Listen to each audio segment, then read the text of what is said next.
નમસ્કાર બાળ મિત્રો, આજે આપણે ધોરણ 3 ગુજરાતી પાઠ્યપુસ્તક જેનું બીજું નામ છે કલસોર, જેનો પાઠ નંબર 3 હું પતંગિયું મારા પિલ્લુનું, એની અંદર પાન નંબર 41, 42 અને 43 વિશે વાત કરવાના છીએ. માટે વિડીયો પર બન્યા રહો. વિડીયોને લાઇક, શેર અને ચેનલને જરૂર સબસ્ક્રાઈબ કરો અને બાજુમાં રહેલું બેલ આઇકન જરૂર પ્રેસ કરશો. ત્યારબાદ ઓલ ઉપર પ્રેસ કરશો, જેથી આવનારા અમારા નવા વિડીયોની અપડેટ તમને મળી રહે. તો દોસ્તો, શરૂ કરીએ. પાઠ નંબર 3 હું પતંગિયું મારા પિલ્લુનું, પાન નંબર 41, 42 અને 43.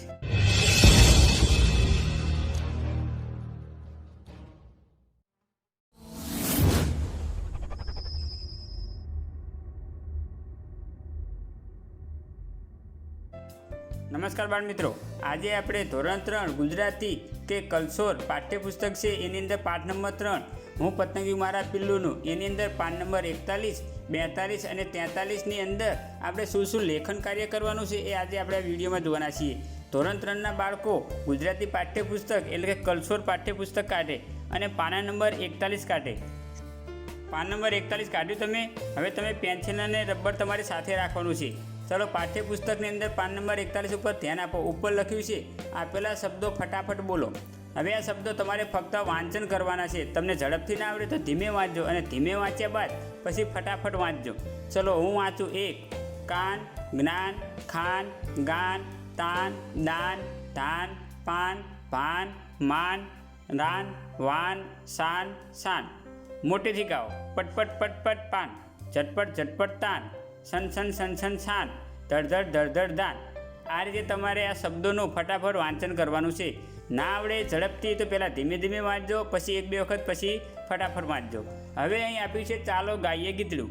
પતંગિયાને આંગળી 1800ના ભાઈ. આ ગીત આપણે અગાઉ વિડીયોની અંદર ગાયેલા છે. એ તમારે ગીત સાંભળવું હોય તો ઉપર આઈ બટનની અંદર તમને એ ગીત મળી રહેશે. એ ત્યાં ક્લિક કરશો અને વિડીયો તમને ઓપન થશે યુટ્યુબમાં અને તમે એ જોઈ શકશો અને તમે મારી સાથે સાથે ગાતા પણ રહેજો. હવે આગળ જોઈએ આપણે. સાંભળો, વાંચો, શોધો, વિચારો, લખો. તમારા શિક્ષક નીચેના બંને ફકરા વાંચશે. શિક્ષક ફકરો બ વાંચે ત્યારે તેમાં આવતા રંગીન શબ્દો મેં લાગુ પડતો શબ્દ ફકરા અમાંથી જોઈ મોટેથી બોલો. હવે આની અંદર આપણે જે આપ્યું છે, આ બે બાજુના ફકરા આપ્યા છે અ અને બ, તમે જુઓ. હવે એની અંદર આપણે બ વાંચવાનો છે ને અ વાંચવાનો છે, પરંતુ બ વાંચશું એટલે એમાંથી અમાંથી જે શબ્દો આપેલા છે એ આપણે મોટેથી બોલવાના છે એની સામે. ચલો, હું પહેલું અ વાંચી લઉં. અનિરુદ્ધને જીવજંતુ ખૂબ ગમે છે. તેના દોસ્ત ભદ્રેશને તેમનો ડર લાગે છે. તે કહે મને તે કળી જાય તો. અનિરુદ્ધ કહે તે તો કેટલા નાના હોય, એમને તું મારી ડબ્બીમાં મૂકીને જો, તને તે બધા ગમી જશે. હવે આપ્યું છે સામે અનિરુદ્ધને જીવજંતુ ખૂબ ગમે છે. અનિરુદ્ધના દોસ્ત ભદ્રેશને જીવજંતુનો ડર લાગે છે. ભદ્રેશ કહે ભદ્રેશને જીવજંતુ કરડી જાય તો. અનિરુદ્ધ કહે જીવજંતુ તો કેટલા નાના હોય. જીવજંતુઓને ભદ્રેશ અનિરુદ્ધની ડબ્બીમાં મૂકીને જો, ભદ્રેશને જીવજંતુ બધા ગમી જશે. હવે જો આની અંદર કે અલગ કલરથી લખેલા છે શબ્દો. અહીં લખ્યું છે ઉપર જો અનિરુદ્ધના, તો એની જગ્યાએ શું આપ્યું છે આમાં જુઓ જે. સરસ. તેના. સરસ. જીવજંતુનો, એની સામે શું આપ્યું છે તેમનો, એટલે આપણે નીચે લીટી કરતું રહેવાનું છે આ રીતે. ભદ્રેશ, એની જગ્યાએ શું આપ્યું છે તે. સરસ. ભદ્રેશને જીવજંતુ તો મને અને તે. સરસ. ચલો, જીવજંતુ એનું શું થશે સામે તે. જીવજંતુઓને ભદ્રેશ અનિરુદ્ધની, જીવજંતુઓને એટલે થશે એમને, ભદ્રેશનું થશે તું અને અનિરુદ્ધની એટલે મારી. હવે અહીં આપે છે છેલ્લો ભદ્રેશને જીવજંતુ, તો અમાંથી શોધીને લખો. શું આવશે ભાઈ, બોલો. સરસ. તને અને તે. સરસ. કહો કયું લખાણ સારું લાગે છે, અ વાળું સારું લાગે છે કે બ વાળું? સરસ, અ વાળું. કારણ કે જેની અંદર એક જ વખત નામનો ઉપયોગ થાય તો પછી તેના, તેમનો, મને, તે એવા શબ્દોનો ઉપયોગ થતો હોય છે. વારંવાર ભદ્રેશ, જીવજંતુ, અનિરુદ્ધ આવું લખવાની જરૂર હોતી નથી. એટલે એની જગ્યાએ મેં કહ્યું તે પ્રમાણે તે, તેની, એમને, તને, તે, મારી, આવા બધા નાના નાના શબ્દોનો આપણે ઉપયોગ કરી શકીએ છીએ. ચલો, હવે બંને વાક્યોમાં તમને શું ફેર છે? તો તો બંને વાક્યોની અંદર એ ફેર છે કે પેલામાં વારંવાર જીવજંતુનો, અનિરુદ્ધનો એવા શબ્દોનો ઉપયોગ થયો છે કે નામનો ઉપયોગ થયો છે. જ્યારે અની અંદર એ નામના અર્થમાં વધારો કરનારો હોય એનો ઉપયોગ થયો છે, એટલે કે નામની જગ્યાએ તે, તેના, મને એવો ઉપયોગ થયો છે. એ તમારે આ લખવાની જરૂર નથી, પણ ફક્ત તમે લીટી કરી શકો છો.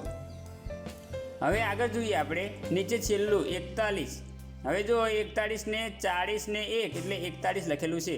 હવે આપણે 41 પાન નંબર પૂરું કર્યું છે. હવે પાન નંબર આપણે 42 કાઢીએ. પાન નંબર 42 ઉપર તમે જુઓ તો સૌથી ઉપર એની જેમને જેમ અ અને બ આપ્યા છે. હું વાંચી લઉં. અનીસભાઈના નાના ભાઈનો ફોટો પાડે છે. 2 રેશમાએ રેશમાની આંગળી ઊંચી કરી. 3 ભદ્રાના મિત્રને મળી. 4 ચકલીએ ચકલીના માળામાં ઈંડા મૂક્યા. 5 બધા બાળકોએ બધા બાળકોના દફતર ઉચક્યા. હવે જુઓ એની જગ્યાએ બ છે તો આપણે બમાંથી આમાં કયા શબ્દનો ઉપયોગ થયો છે એ જોવાનું છે. હવે ઉલટું. 1 અનીસભાઈ તેમના નાના ભાઈનો ફોટો પાડે છે. જો તેમનાની જગ્યાએ શું હતું? અનીસભાઈના. પણ અનીસભાઈની જગ્યાએ આપણે તેમના સારું લાગે છે. જુઓ. 2 રેશમાએ તેની આંગળી ઊંચી કરી. તો શું આવશે અહીં? રેશમાએ રેશમાની આંગળી ઊંચી કરી. પણ આપણે જે રેશમાની લખીએ એના કરતાં તેની લખીએ તો બહુ સરસ લાગે છે. હવે આગળ. ભદ્રા તેના મિત્રને મળી. ભદ્રાના જગ્યાએ તેના. ચકલીએ તેના માળામાં ઈંડા મૂક્યા. આ વાક્ય સરસ લાગે છે. જ્યારે આ વાક્ય સારું લાગતું નથી. આ 4 નંબર જુઓ. ચકલીએ ચકલીના માળામાં ઈંડા મૂક્યા એ વાક્ય સારું લાગતું નથી. હવે આગળ. બધા બાળકોએ પોતાના દફતર ઉચક્યા. તો બધા બાળકોએ બધા બાળકોના દફતર ઉચક્યા. એટલે આ 5 નંબરનું વાક્ય બરોબર વાક્ય બંધ બેસતું નથી. એટલે કે 5 નંબર સાચું બ વાળું છે એ સાચું લાગે. બધા બાળકોએ પોતાના દફતર ઉચક્યા. હવે જોડકા જોડવાના છે. ત્યાં જુઓ અ અને બ. હવે જવાબ વચ્ચે તમારે લખવાના છે. અહીં અનિરુદ્ધના, તો જો શબ્દના અંતે ના છે, નામના અંતે ના લખી છે એટલે અહીં આવશે તેના. સરસ. સામેથી ગોતીને તમારે લખવાના છે.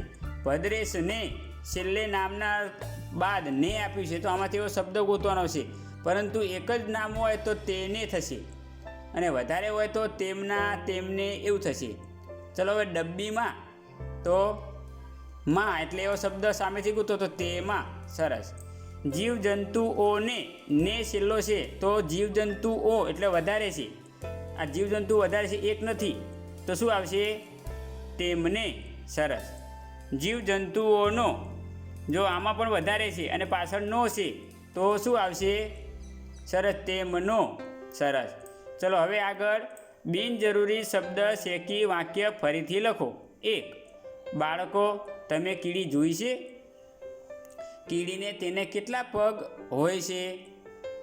તમને બાળકોને ખબર છે? જો હવે આમાંથી શબ્દ આપણે ચેકી નાખવાનો છે. એટલે એક જ વખત કીડી ઉપયોગ થાય તો એની જગ્યાએ પછી તેને, તેમને, તેમને, તમને આવું લખી શકાય આપણે. એટલે જો અહીં લખ્યું છે બાળકો, તમે કીડી જોઈ છે. તો હવે કીડીને લખવાનું નથી, આપણે શું લખવાનું છે? તેને કેટલા પગ હોય છે. એટલે કીડીને ચેકી નાખવાનું. આગળ. તમને બાળકોને ખબર છે એટલે આપણે બાળકો છે તમને, એટલે બાળકોને આપણે કાઢી નાખવાનું છે. તમને ખબર છે એ રીતે. ચલો 2 નંબર તમે વાક્ય વાંચી લો અને શું શું ચેકવાનું છે મને કહો. વાંચી લો. સરસ. હવે શું ચેકવાનું છે? સરસ. બીજા નંબરે સરસ. પછી ત્રીજી લીટીમાં સરસ. હવે જો પહેલામાં હું કહી દઉં. મકોડો પૂછે, ભાઈઓ બહેનો ઓળખો છો મને? જો મને આવે, મકોડાને ના આવે, કારણ કે મકોડો તો આગળ આવી ગયું છે. આગળ મકોડાના એ ચેકવાનું છે. એટલે કે મારા ચટકાનો સ્વાદ ચાખ્યો છે? તો પછી કહો મારે કેટલા પગ છે?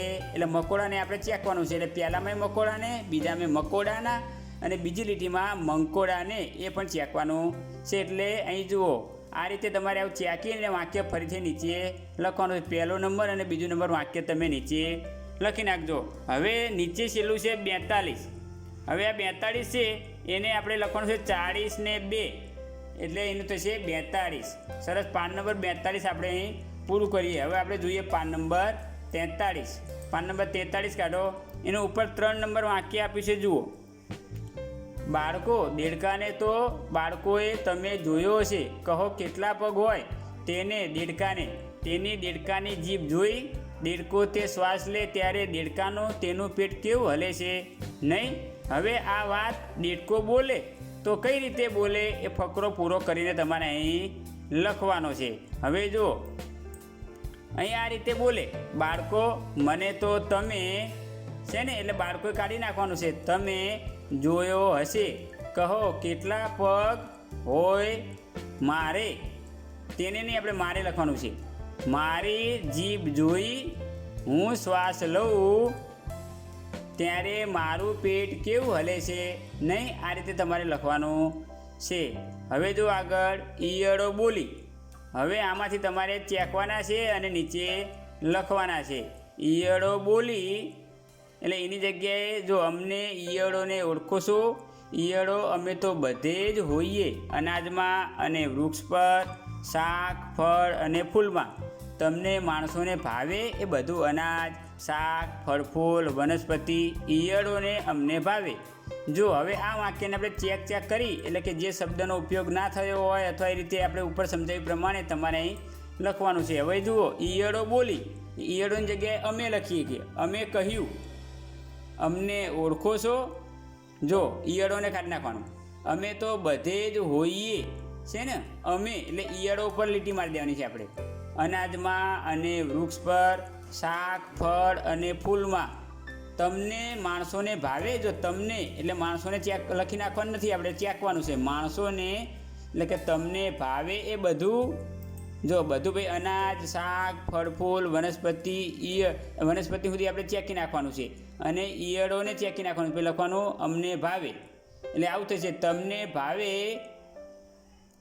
એ બધું અમને ભાવે, આ રીતે આપણે લખવાનું છે. જો ચેકવાના જે શબ્દો આપે છે ચેકી નાખવાના છે. હવે નીચે આપેલ શબ્દ ઉપરના 4 ફકરામાં કયા શબ્દને બદલે વપરાયો છે તે લખવાનો છે. દાખલા તરીકે એટલે કે ઉદાહરણ તરીકે તેને તો કીડીને અને દેડકાને. હવે આપણે જોઈએ, તમે તો શું થશે, બાળકો એનો ઉપયોગ થયો છે. મને તો દેડકાને, તેની તો બોલો તમે સરસ દેડકાની, તે કોણ હશે તો સરસ દેડકો. અમે કોનું વાપર્યું હતું ભાઈ શબ્દ, કોના માટે, સરસ ઈયળો માટે. તમને એટલે સરસ માણસોને, એવું લખેલું જ છે અંદર, જોઈ લો. મારા તો દેડકાના, સરસ. તેનું તો દેડકાનું. અમને શું આવશે ભાઈ, સરસ ઈયળોને. તેને તો શું આવશે, દેડકાને. આ બધા જ વાક્યો આ બધા શબ્દો જે આપેલા છે એ ઉપરમાંથી તમારે ગોતીને લખવાના છે. હવે જોઈએ આપણે ફકરામાંના રંગીન શબ્દોને બદલે કૌંસમાંથી યોગ્ય શબ્દ મૂકીને ફકરો ફરીથી લખવાનો છે. હવે કૌંસમાં શબ્દો આપ્યા છે, એ કૌંસમાં જે શબ્દ તમે મૂકો એની નીચે તમારે લીટી ફરજિયાત કરવાની છે. લીટી કરશો તો જ તમને ખબર પડશે. અહીં જો અમે લીટી કરી છે એ રીતે એક જે લખો એની ઉપર એકના નીચે લીટી કરતું રહેવાનું છે. એટલે વારંવાર લીટી કરશો બધાની નીચે તો તમારે જે શબ્દ બાકી રહેશે એ જ જોવાનો રહેશે, બાકીના જોવાના રહેશે નહીં. ચલો આપણે ફકરાની ઉપરના જે શબ્દો આપે છે નાના નાના વાંચીએ. તેની, તેણે, તેમાં, આપણે, તેણે, તેની, તેને, તારા, તેની, મારી, તેણે. આ કૌંસ પૂરો કર્યો. કૌંસની અંદર આટલા શબ્દો આપ્યા છે. એવો ફકરો જોઈએ આપણે. અનિરુદ્ધે એક ફૂદું પકડ્યું અને ફૂદાને ડબ્બીમાં બંધ કર્યું. અનિરુદ્ધે ભદ્રેશને ડબ્બીમાં જોવા કહ્યું. ભદ્રેશે ડરતા ડરતા ડબ્બીમાં જોયું. ડબ્બીની અંદરનું ફૂદું પતંગિયા જેવડું દેખાતું હતું. ફૂદાની પાંખ પર ઝીણા ઝીણા ટપકા હતા. ભદ્રેશની બીક જતી રહી. ભદ્રેશે અનિરુદ્ધને કહ્યું. અનિરુદ્ધના કારણે ભદ્રેશની બીક જતી રહી. હવે ભદ્રેશ અનિરુદ્ધ પાકા દોસ્ત. હવે આપણે આની અંદર આપણે ઉપર જે આપ્યા છે એ કૌંસની અંદર એ શબ્દો મૂકવાના છે. હવે તમને મેં સમજાવ્યું છે કે જે શબ્દની અંતે ને, ની, નું એવા શબ્દો આવે તો આપણે ઉપરનો ઉપયોગ કરી શકીશું. ચલો જોઈએ આપણે. અનિરુદ્ધને એક ફૂદું પકડ્યું અને ફૂદાને તો કયો શબ્દ આવશે ઉપરથી જુઓ જે સરસ. તેને તો તેને નીચે શું કરવાનું છે, આપણે લીટી કરવાની છે અને ફૂદાની જગ્યાએ તેને લખવાનું છે. જો મેં આ રીતે લખ્યું છે એ રીતે લખી નાખશો તો પણ ચાલશે. ચલો આગળ. અનિરુદ્ધે ભદ્રેશને ડબ્બીમાં જોવા કહ્યું. શું આવશે, સરસ તેણે. ચલો તેણે નીચે લીટી કરો, ગમે તે એકની નીચે કરી દો. ચલો આગળ. ભદ્રેશે ડરતા ડરતા ડબ્બીમાં જોયું. તો ભદ્રેશની જગ્યાએ સરસ તેણે ડરતા ડરતા ડબ્બીમાં વાળો શબ્દ ગોતો છે તો તેમાં સરસ તેમાં જોયું. આ ત્રણે ચારે જે આપણે જોયા એને નીચે લીટી કરતું રહેવાનું છે. ચલો ડબ્બીની તો તેની અંદરનું ફોદું પતંગિયા જેવડું દેખાતું હતું. ચલો તેની નીચે લીટી કરી અને લખી નાખો. સરસ. ફૂદાની તો તેની પાંખ પર ઝીણા ઝીણા ટપકા હતા. તેની નીચે લીટી કરો અને લખી નાખો. સરસ. ભદ્રેશની બીક જતી રહી. ભદ્રેશની તો એની જગ્યાએ તેની. સરસ. તેની બીક જતી રહી. ભદ્રેશે અનિરુદ્ધને કહ્યું તો તેણે નીચે લીટી કરો અને લખો. તેણે અનિરુદ્ધને કહ્યું. અનિરુદ્ધના તો સરસ તારા કારણે. ભદ્રેશની એટલે કે મારી. બરોબર, એ લખવાનું છે. તારા અને મારી નીચે લીટી કરો અને લખી નાખો. બીક જતી રહી. હવે ભદ્રેશ અનિરુદ્ધના તો ભદ્રેશ અને અનિરુદ્ધની જગ્યાએ શું થશે? સરસ. આપણા પાકા દોસ્ત. એટલે આ રીતે આપણે આપણા નીચે લખવાનું છે અને આપણા નીચે લીટી કરવાની છે. હવે અહીં આપણે ફકરો પૂરો કર્યો. હવે પાન નંબર 43 જે લખ્યું છે એને ડાબી સાઈડમાં આપણે એવું લખવાનું છે 40 ને 3 અને સામે આવશે 43. આ રીતે આપણે લેખન કરવાનું છે.